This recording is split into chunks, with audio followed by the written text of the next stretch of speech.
Agora nós vamos conferir os bastidores das filmagens de Corações Sujos, dirigido por Vicente Amorim. O filme foi rodado em Paulínia e teve um orçamento de 8 milhões de reais, incluindo aí a verba para o lançamento. Esse será o quarto longa e é baseado no livro homônimo de Fernando Moraes. Corações Sujos narra a história de uma comunidade de imigrantes japoneses no Brasil que se recusavam a acreditar na derrota do Japão na Segunda Guerra Mundial e executaram 23 imigrantes que acreditavam na derrota. Amorim transformou essa história real num thriller cheio de lutas. Convidou atores japoneses famosos e contou com a colaboração de Yutaka Tachibara, diretor de elenco, que ajudou Clint Eastwood em Cartas de Iwo Jima. O Zoom foi lá conferir, olha só. Que palhaçada é essa, seus boys? A guerra acabou, mas a lei não mudou. Isso aqui é o Brasil! Corações Sujos, o filme, é baseado ou inspirado no livro do Fernando Moraes. Narra eventos que aconteceram entre 45 e 47 na colônia japonesa, onde 80% da colônia japonesa do Brasil, do interior de São Paulo, não aceitava a derrota na Segunda Guerra Mundial e a colônia se dividiu em dois lados, os vitoristas e os derrotistas, que eram chamados de Corações Sujos. Dentro desse contexto, dessa guerra fratricida, a gente fez uma adaptação do livro do Fernando Moraes, transformou isso numa história de ficção, inspirado, ou tendo como pano de fundo, essa guerra que acontece na colônia.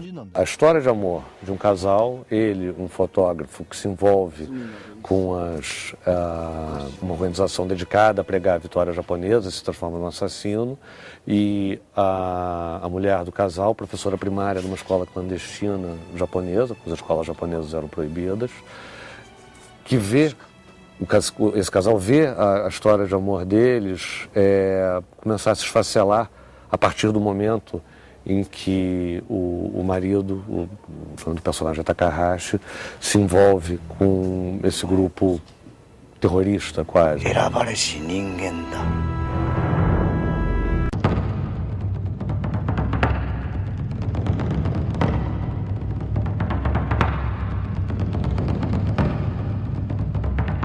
Foi um período muito caótico, porque realmente eles não podiam se comunicar em japonês, não podiam usar a língua deles, não podiam ter livros, jornais e rádio. E o meu avô foi uma das pessoas que tinha essa autorização da polícia, do prefeito, para poder ter um rádio. E a história dele é muito parecida com a do Sasaki, que ele ouviu a história, a rendição do imperador, com um amigo no rádio, e tentou alertar as pessoas, tentou esclarecer e não conseguiu, e tentaram assassinar a família inteira. O filme é falado 80% em japonês.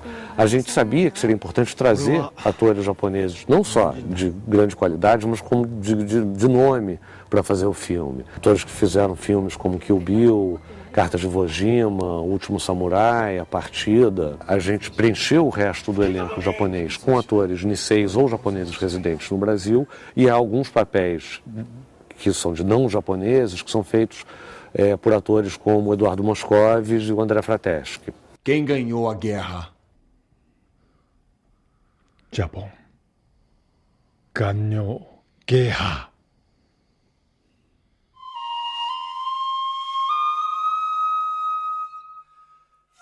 Um dos maiores desafios desse filme era achar os lugares corretos para reconstruir a cidade ou uma das cidades onde esses eventos se passaram. São ruas de terra, normalmente bastante largas, com casas de madeira, algumas poucas de alvenaria, um certo clima de desolação. A gente conseguiu reconstruir o que seria talvez Bastos, talvez Oswaldo Cruz ou Tupã de 1946.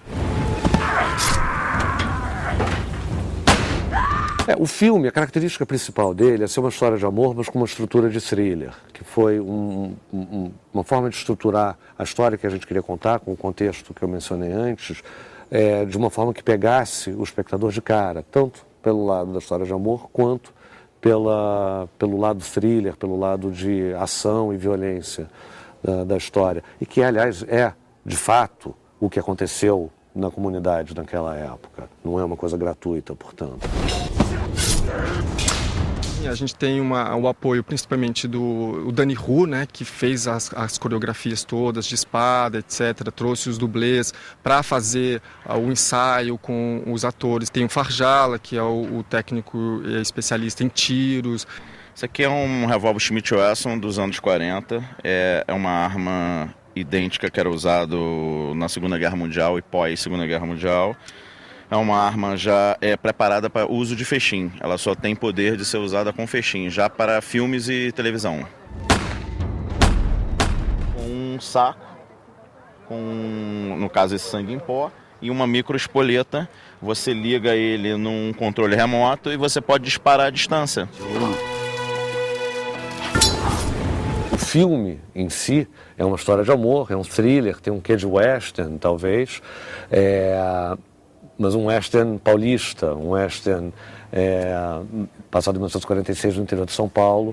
A morte e a violência são sempre coisas terríveis, embora no cinema, uma comparação que você possa fazer, a violência é quase o solo de guitarra do cinema.